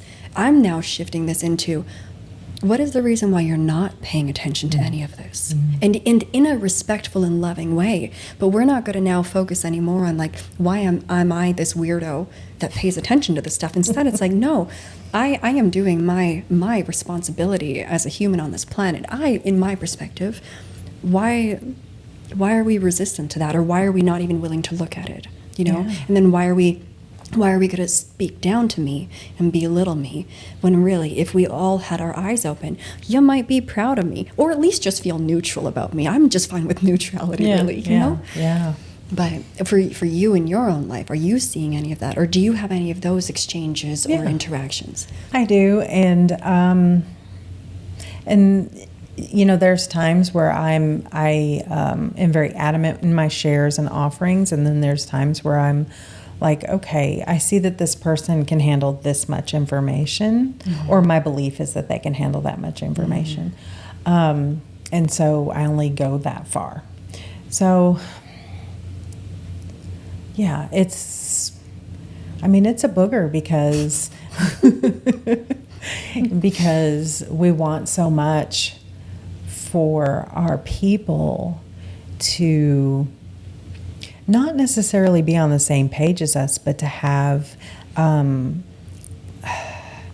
personal responsibility about knowing and searching and seeing the plausibility. The plausibility clicks into, more. Like for me, in the beginning was plausibility. This is plausible. And then it was like, wait a minute, this is happening. So I think it's just keep offering, and when they're ready, just like you said, you know, Ivy, can you tell me more about that? Because I'm pretty sure you were right. I need to know more about that, you know? And it's not about being right or wrong. No, really. no. That's just the language that makes it make sense. But it's just knowing that you have been steeped in it makes you a person that can be resourced. I suppose, right? Yeah. But isn't that what like for me this last decade, it's been like, okay, become the resource because something's going to happen, you know? And surely you're in that space now too, though, right? Well, and you have been for a long time. You've been like self-work, because that creates you as a resource for others. And I guess some of us are just, you know, coded inside to that's the path to take. But yeah, yeah. Oh, yeah. One of the sentences that came to me before we started talking that I shared with Ivy was, we have resistance to their resistance. Like I have resistance to their resistance. And that just kept coming up in my mind. It's, you know, I have a resistance to their resistance because I want them to be open, because I believe myself to be open to the information, you know, and I don't know. I mean, this is it's what I believe about myself. I don't know. I mean, does that make sense what I'm saying? Yeah. Yeah, I think that makes a lot of sense, that we feel resistance to their resistance. And when I'm hearing you share that, for me, I start thinking of like, okay, like, why am I resistant to their resistant? Is it that I want their eyes open? Sure. Is it that I want them to understand and comprehend? Sure. But when I get to like, what is it that I as a person really want of them? And also remembering that like, we actually can't want of anything of anybody else, because that right there is infringing on their human rights, on their spiritual rights, on all of it, right? So I know that I can't want of anything of another person. But what it is that me in my personality, my ego, actually even my soul, kind of what I want for them is that I want them to make it into this next world with us. Yeah. I don't want the people I love to be left behind. Right. Also, like when the truth really comes out, I don't want them to break through that. Right. Like I think why I want people to wake up is because it's probably going to be so hard, you know? Absolutely. It's probably going to be so hard. And so if I can just like plant these little seeds and get these little eyes open and these little hearts open, I mean, they're everybody has big eyes and big hearts, but you know, then we can start open that up so that the process isn't like the hardest thing, that we're like, we're going to ease through it instead of it being like a massive earthquake within our own hearts or something, you know? I think that's what I want of people and for people, I guess. Yeah. So I guess it's just like for when the hard stuff really happens, because it's hard now. I don't want people to break, and also I don't want the bad guys to win. Okay. So I'm gonna quickly shift that into that, just because that's triggering, or like bringing back up even the conversation with my mom yesterday. Is like, what about for humanity? Like, to me, it's like us adults. It is our responsibility to safeguard the freedoms of the next generations. I feel like that is our absolute responsibility, and that perspective is shared by a very small minority on this planet, and that just concerns me for this planet and all of the children, you know? Yeah. So I guess, okay, so I get to an emotional place because of that, because I don't want to see, like, you know, when we start actually like opening up our eyes to see that we have all been enslaved. Not just a certain minority of the public or anything. Like, we are all technically slaves right now. We have all been enslaved for hundreds of years. And that all of the ways that we suffer, and again, this is because most people, we don't have this larger understanding.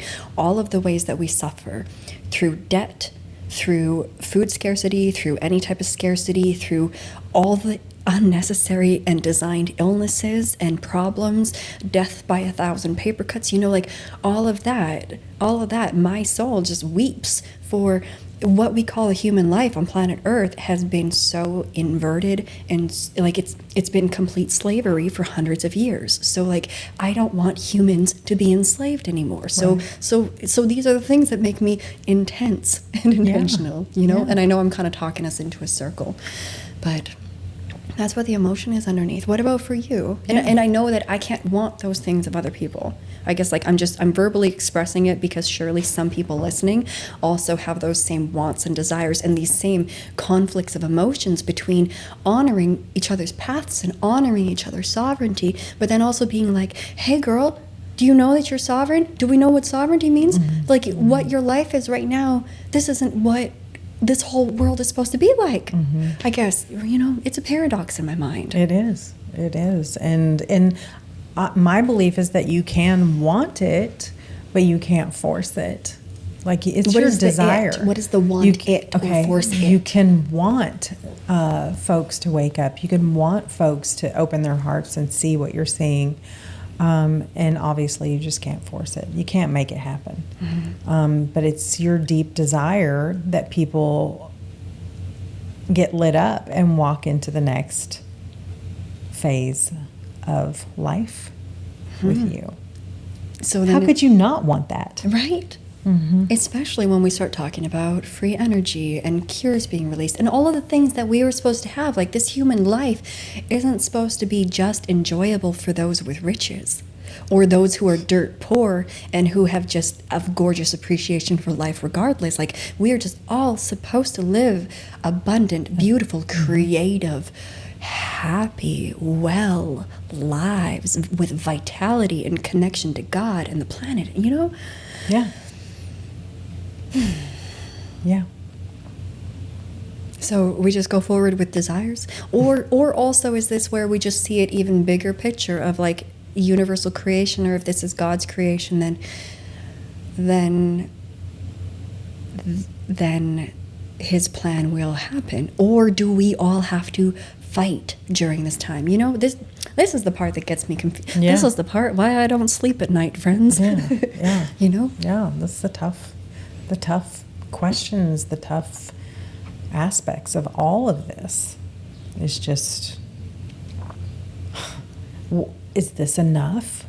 Is what enough? What we're doing? Doing this, yeah. Is this enough? Is it enough to just offer? Is it enough? You know, who's to say?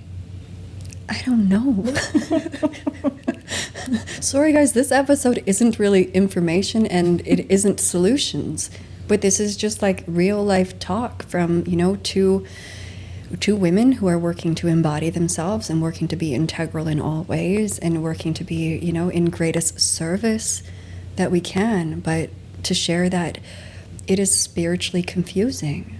I'm intense because I feel like I'm in like a spiritual or like an existential crisis constantly right now, so like and like what could I spend my time on that's more important than this, like other than being in nature and being at peace and being in myself. But like there isn't room for a new hobby because the house is on fire type of thing, But maybe I'm just one of those weird people that is, I mean, I don't have to call myself weird, but I'm just one of these people that is like this, So is it also just, I'm a Capricorn, I'm like this, yada, yada. You're just happen to be also a person that's like this, or, I guess I've got way more questions than answers.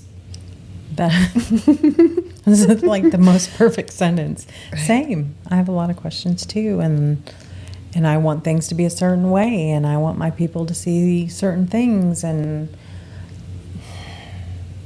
all I can do is be me, the best me I can be, work on myself, be the most light-filled, loving human being I can possibly be.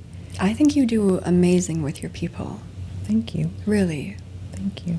Like I keep more to myself, and I'm not like I don't do the work that you do in the way that you do it, and I really, really admire it. But would you share more, like just as tools for people of like the ways that you gently yet in your face influence your people? Because you do it in a way that it's like, I know that you're kind of in their face and very like, hey, what about this? But you do it in a way that you don't make them wrong. You do it in a way that is still compassionate and loving. But I see that in you as well. So just so you know. Well, thank you. Yeah. I mean, that was one of the things that drew me to you when I was listening to your podcast in the beginning. I was like, wow, she doesn't make anybody wrong. She honors everybody's path. Well, right, when we understand that we're all sovereign, I can't make anybody wrong. Even if they're doing the worst, most horrible things, it's like, if I could walk every day in their shoes of their life, I would probably completely understand why they're making the choices that they are and why they're doing the things that they are, right? And so is there room for love for them and growth in them and stuff? It's like, yeah, for sure, but they're where they're at for a reason, and I can't make it wrong. Yeah. So I do a lot of self-reflection. So like when and if this doesn't speak to what you're asking, so just let me know. But so when I have an opinion or a belief about somebody else, I generally pull it back and look at myself and where I'm holding that same frequency, the same, like, it might not be the same exact thing, but it might be, I just look at where I'm projecting. So that makes me available, I think, in a different way sometimes. So I can just like throw things out there.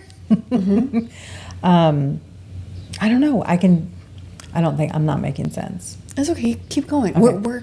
We're trying to talk through very complicated, confusing things during a global cataclysm. So take your time. So I think that I do well at inhabiting my uniqueness, and so that people can hear these off-the-cuff remarks. And to me, they're not off the cuff, but they're off the cuff to them, right? For you, it's very intentional. Yeah, right? It is very intentional. And so they're like, okay, well, that's just how she is. She just puts it out there. And then I just like it. So like I just drop it out there, and then I am detached from the result. Kind of like we're not worried about how that hits them or whatever. It's just like, I'm just going to put that out there. Yeah. Yeah. Like that? Yeah. And then if they go, what? Then I'm like, okay, you didn't know that? Well, let's talk more. So what kinds of things will you just throw out there? Like, For instance, so the other night, I talked about. I don't want this word to get censored. So, Andrin.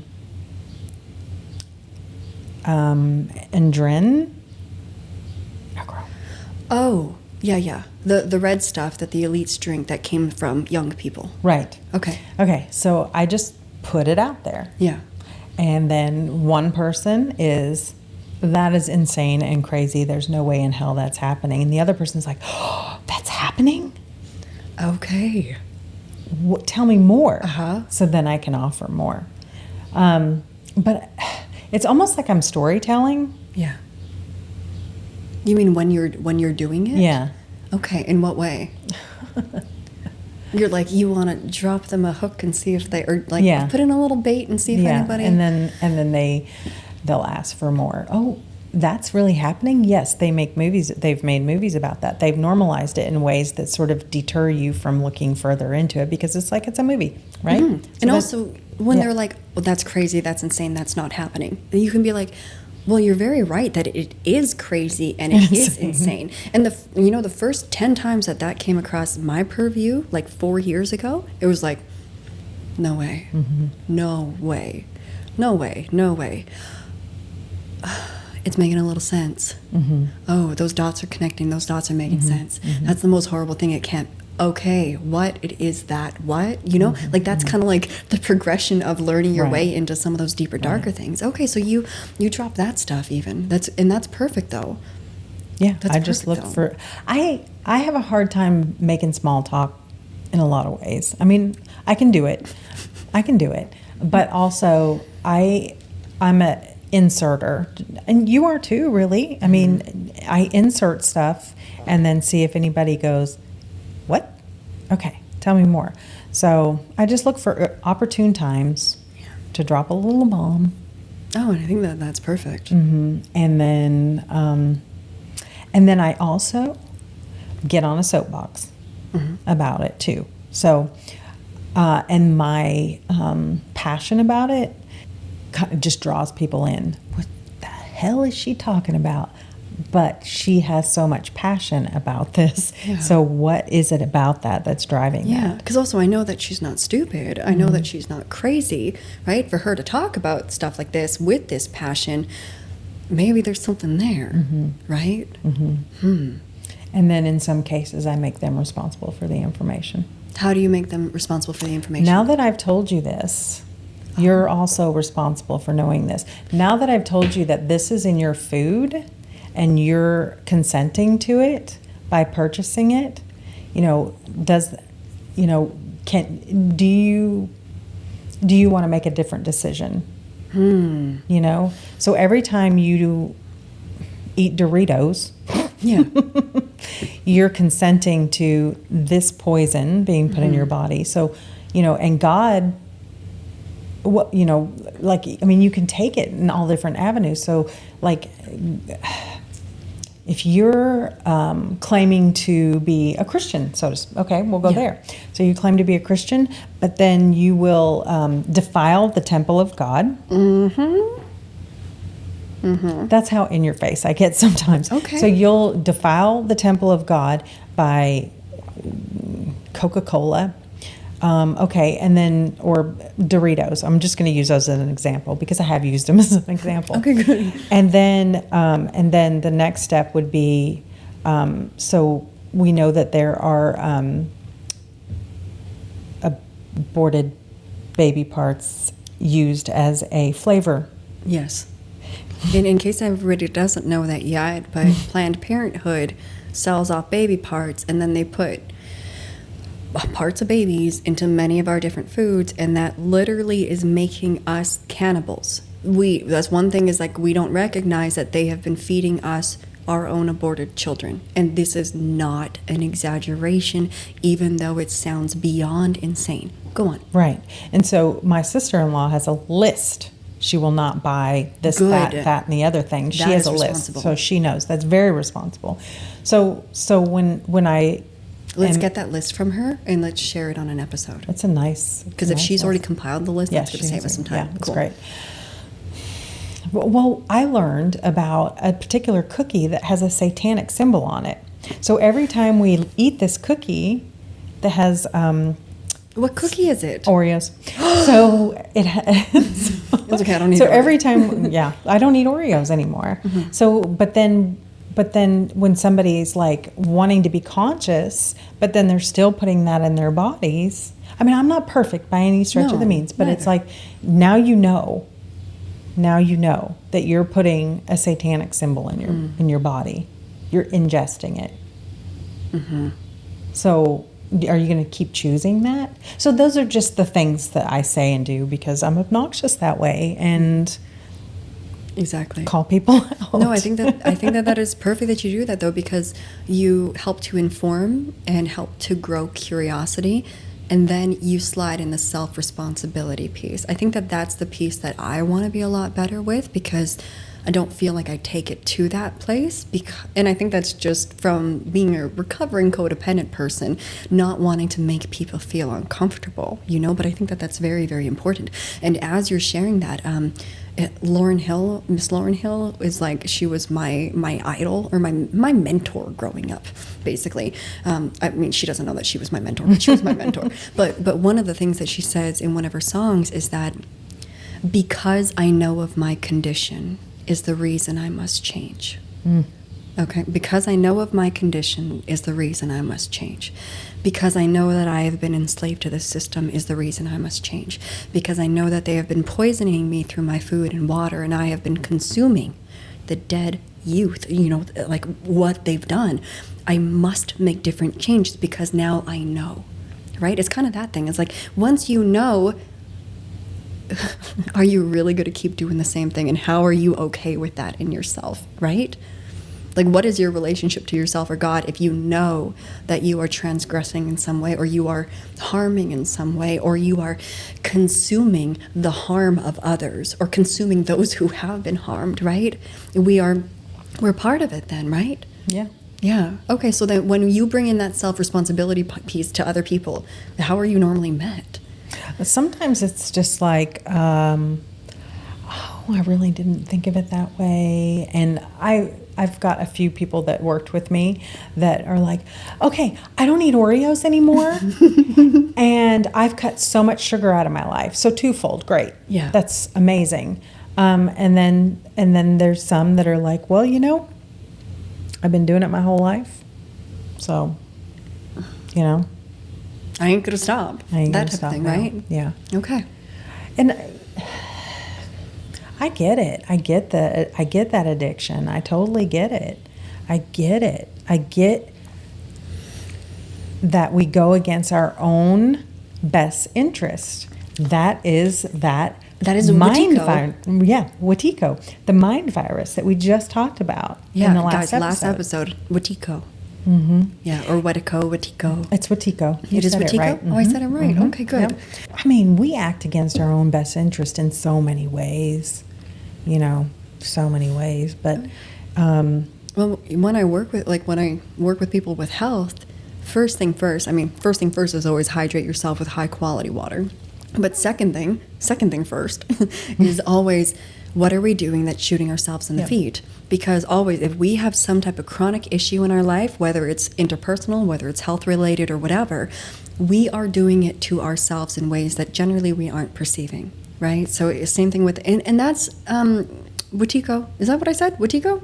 Okay, that's Wetiko, Yeah. right? That's the whole self-sabotage, going against our best interest, and right, what is it? Is it an energetic, parasitic, cannibalistic mind virus, right? Yep. Energetic, parasitic, cannibalistic mind virus. Yeah. And come to find out, there's books on it. There's books on it? There's books on it. Oh, did you buy them all yet? Are they on the way? Did you also No. buy me copies and send them I to know, me? right? I was like, stop. Do not push by. So, I'm not right. I mean, I get it, Yeah. but I definitely want to learn how to detach from it.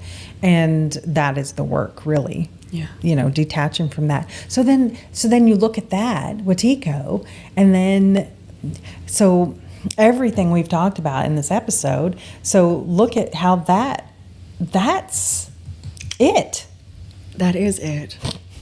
So Watiko is what is keeping people more asleep. The energetic, parasitic, cannibalistic mind virus. And that's also so interesting right now because this war that we're in, it is energetic. This ascension process that we're in, this is an energetic process. But then when we get into the parasitic part of that, it's like we are all plagued with parasites. Trust my eyes and what I've seen come out of people's bodies again and again and again and again and again. And I'm going to start finally sharing that stuff on social media and the photos and the videos and everything. But like there's energetic parasites, there's the physical parasites, but they have parasitized us in all ways. You know, even it's like we know that we need to deworm agricultural animals and our own animals every 6 months. Most of us don't do it. But when are we ever taught that we must do the same with ourselves? We are never taught about parasites in ourselves and how to rid ourselves anything. Because if we've got energetic parasites, we've got physical parasites. If we've got physical parasites, we've got energetic parasites. Absolutely, you know, right. There's that aspect of it. You know, and then even that, you know, with our energetic synthesis material, we learn so much that we are in this consumptive model of society where we are always consuming. And is that not even a cannibalistic thing where we're consuming more than is appropriate? But then we also know that what they've done with the aborted babies and in our own food supply and stuff, literally creating us to be cannibalistic unknowingly. Right? Like it's just on so many levels, the Watiko is there, isn't it? Yep. It's in all the spots. In how we sabotage ourselves through addictions, through food, through gluttony, through greed, right? All the 7 deadly sins. Are they all part of Watiko? Yes. Are they? Yes. Really? Yes. Okay, I was just organically coming to Yes. that, but you've already learned that. Anything to add on that?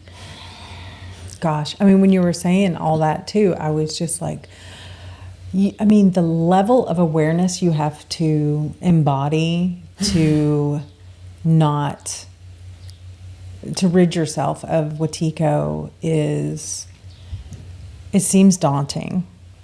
It seems daunting. Like how aware that you have to be of your thoughts and your choices, because you're constantly in choice. Like you said, you're constantly in choice.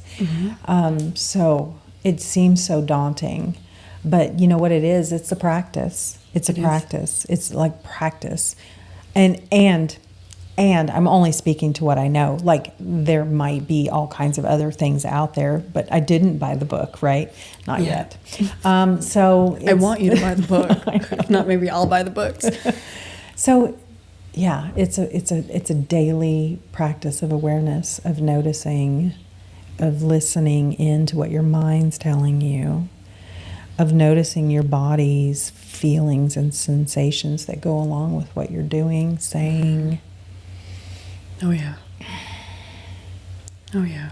And I think also, you know, at this time, letting certain things that normally occupy our space and our time and our mental space, I think, and even how we were talking about earlier about like, you know, whether people are awake or not, things are falling away as we go through this ascension process. Because this ascension process and this disclosure process can't be stopped, even through the censorship, even through bombarding us with heavy metals to harm the nervous system and everything. It's like this process isn't going to stop. You know, the bad guys, the bad energies, whatever you want to call it, they're doing everything that they can to slow this down and postpone this. But it's not going to be stopped. And so things are falling away. But as things fall away, like our consumption of media, or, you know, like certain media or celebrity culture or pop music or, you know, whatever the things that used to take our time and attention, I think it's invaluable, but also a survival mechanism right now for all of us to actually learn about what is happening. You know, I a lot of it is spiritual embodiment, but I think a lot of it is also learning of what have we been living in so that we can actively participate in its dismantling. But somebody very close to me recently said, they're like, Ivy, we're not at war. If we were at war, I'd be seeing tanks. I'd be, you'd be hearing bombs. And that comes back to what we were talking about in the last episode, where there's silent weapons for quiet wars, right? Understanding that World War in 2021 is completely different. It's quiet. It's done through censorship. It's done through jabby jabs. It's done through all of the different ways that, again, right? Go check out that last episode. We talked so much about it. But what this person that I love very, very much said to me, after she was like, we're not at war. And I'm like, no, true, we are, but totally fine that we're seeing it differently. But she was like, I've been working the 9 to 5 for so many decades. I am so tired. Ivy, I'm so tired. I don't have any fight in me. Even if we are at war, I don't have any energy. I have nothing to give to this. And right there in that moment, I like my heart, because it's like, those fuckers. Yep. Right? Even their strategy of the 9 to 5 and keeping everybody perpetually tired and exhausted with, you got 2 days on the weekend, and that's just enough time to almost start relaxing, and then you got to go back to the grind. And just to see that really, like, their whole design of the society was intentional, so that when this time comes, people would be too tired, too stressed, too preoccupied, too whatever, to really see and to really feel and to really act and take right action. Right. And just another piece of Watiko, weak. Yeah. What about weakness? That word is used. So if you think about the words passing through your throat, not just the spelling of words, but the words passing through your throat. So in the book Word Magic, you learn about the word weekend. So it is that the weak word is put in there, just like guys, like WEAK instead of WEEK, just like mourning. Right? It's like to mourn. Okay, so we work the whole week, and it makes us weak, and then we get to the weekend, and then the weakening starts again on Monday, right? Isn't that wild? Basically, and good morning. May we mourn this day together again. Yeah. It's language permeates Watiko. Okay. It permeates it. Okay. It has to. I mean, it's how they get our consent without us knowing it, by making these words our daily collective language. So but then pass through our larynx. We're casting the spell with this word, and we're agreeing to it. And then so we're agreeing to it. We are consenting to it. But then at the same time, if all of us are literally speaking these words and we are writing these words, right, that takes it as a vibrational frequency, and then it actually creates it into a manifest sound, or into whatever manifest that then all of us, because this is the languaging that we know, this is how we as the automatons and the slaves are actually reinforcing this matrix. Right? Yes. And that's why Ivy and I have met people that they've changed their lingo, so we hear grand rising, or I hear people say AM. They don't say morning; they just say AM in the AM. And even that is fine.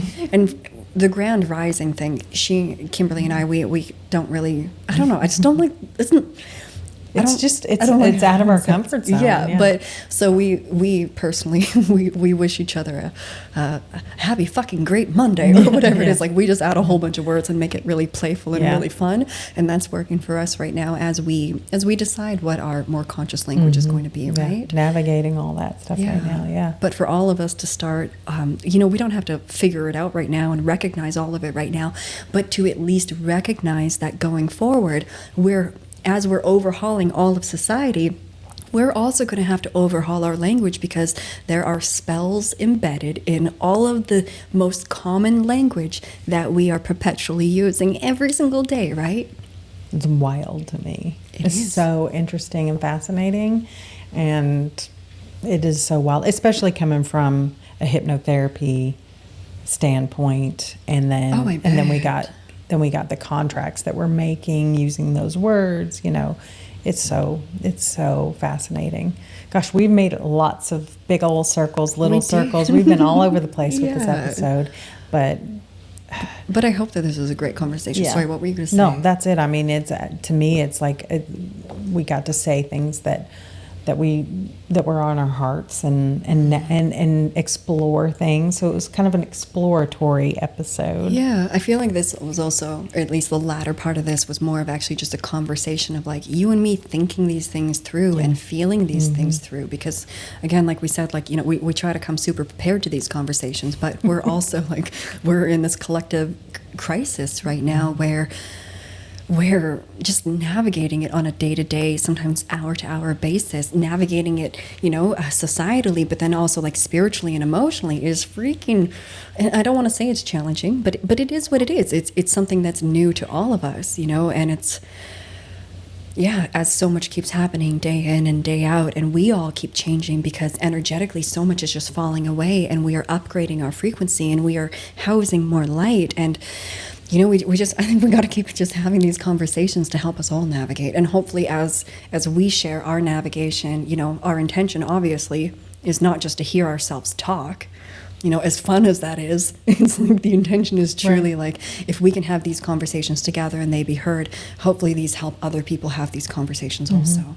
Yeah, and I'm really curious, you know, to what our listeners think too, and if it's helpful, and if they have more insight to some of the things that we're talking about too, and some of the stuff we just scratched the surface on, you know, languaging and stuff like that. You know, we scratched the surface on. So, yeah, I'm really curious, you know, to what they have to offer too. Yeah. And if anybody, like, either you can comment on the YouTube video, or even if you guys just want to shoot us an email, if you guys want to, like, if there's certain topics, or if you've got feedback or anything, you guys can always reach us at awaken@inspiredsovereignty.com. And we're going to have all the bottoms of the show notes across all of the episodes updated here within the next week, so that all of our contact information, where you guys can find us, all of that is going to be just good to go, because right now it's not accurate because there's been so much censorship and accounts being deleted and everything, you know, so all of that will be updated soon. But yeah, we hope that this was a supportive episode in some way, or at the very least entertaining. I said nutty buddy butt bars. Hopefully, you know, that was a highlight for me. You said boogers. That was fun. So with, oh my goodness, with whatever's going on, let's also keep finding just the joy of having this human experience. Oh my God, this brings me to, I saw a Telegram post today, and it said something like, life is very short and eternity is very long. So live this life as well as you can while you're in it. And that just brought me back to remembering that from soul's perspective, this embodiment that we're all in right now is just a blip. Gosh, it is. It is just such a blip. And then we're going to be back into eternity, which probably feels really, really, really long.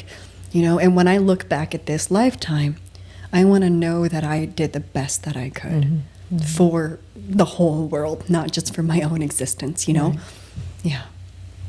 Yeah. Amen, sister. Amen, sister. Anything else you want to add in this episode today?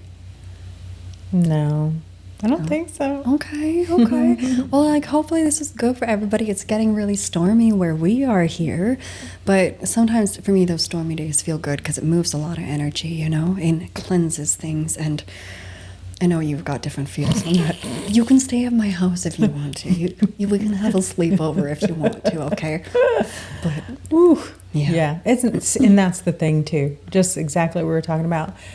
Same event, two different perspectives. Yeah. And we learn from each other in that way. Oh, yeah. Indeed.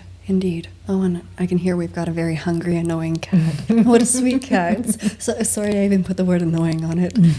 I take that back. Yeah, so friends, we hope that this episode finds you well in your heart. Of course, huge things moving in the world, so probably that means huge things moving in your life and huge things moving in your heart. And to remember that it's all appropriate. And as always, take the useful things for you out of this episode. Whatever doesn't fit for you right now, leave it. All of these episodes, you know, it's like a living library in the way of anytime you're feeling like you could use some support, go through the episodes, like, you know, pick whichever one pulls at your intuition. And if you re-listen, there's probably going to be some magic and medicine there for you that you didn't even receive the first time around. You know, at least that's how resources work for us. Yeah. Yeah. Absolutely. I'm really grateful for you, and I'm really, really grateful for the person on the other end of the headphones listening. Yeah. So for you, thank you for your awakening. Thank you for your courage and your discipline to find light and become light and know light. Thank you for standing in your truth even when your knees feel wobbly. Thank you for using your voice even when it shakes. Thank you for keeping your eyes open when what you're seeing hurts your heart and hurts your mind. I want to add just gratitude there. What about you? Warriors. Yeah. A bunch of warriors. Yeah. Yeah. That when all of this is through, you guys know that we have soul friends on this planet forever, all of us. You know that when we're through all of this, when we're not in a place where we all have to be active warriors, where we can be more so passive warriors, you know, on the lookout, and we maintain the strength and purity of our world. Like, we're going to look back on this and we will be all so thankful that we did what we did, and we created the community that we did. And yeah, we're going to go far forward into such a different, incredible world once this is through. Yep. Right? Yep. Yeah. Okay, well, huge, huge, huge love to everybody. Yep. Keep So taking much. care of yourselves. What are the most important things that they do? Drink water. Yes, friends, right? Because this is electromagnetic shifts that we're going through. And the more hydrated you are, the easier this shit's going to be. And the better, literally, you're going to shit. And that makes life better, too. So drink your water. Take really good care of yourself. And be kind. Be kind. To yourself. And be kind to everybody else, too, as much as we can, you know? Waking up isn't easy. And remember, for all of the people that might be acting a little bit cray-cray right now or whatever, to remember that being in their shoes is probably really, really hard right now. So, you know, sweetness works a lot better than vinegar, or however that saying goes. A spoonful of sugar helps the medicine go down. That's a good. The medicine one. go down, the medicine go down. Yeah. Right? So I loved Mary Poppins. That was probably some dark shit too, right? Probably. Oh, fuck. So if anybody knows about Mary Poppins and whatever's dark there, send it to me. But yeah, so huge love to everybody, and may we be so kind and compassionate to every soul that crosses our path, and may we see the soul in one another first and foremost, beyond everything else, remembering that we truly are all one. Yes. Yeah. Okay. Love you guys. Love you guys so much, and we're going to see you in the next episode next Monday. Yep. Okay, bye guys. Bye.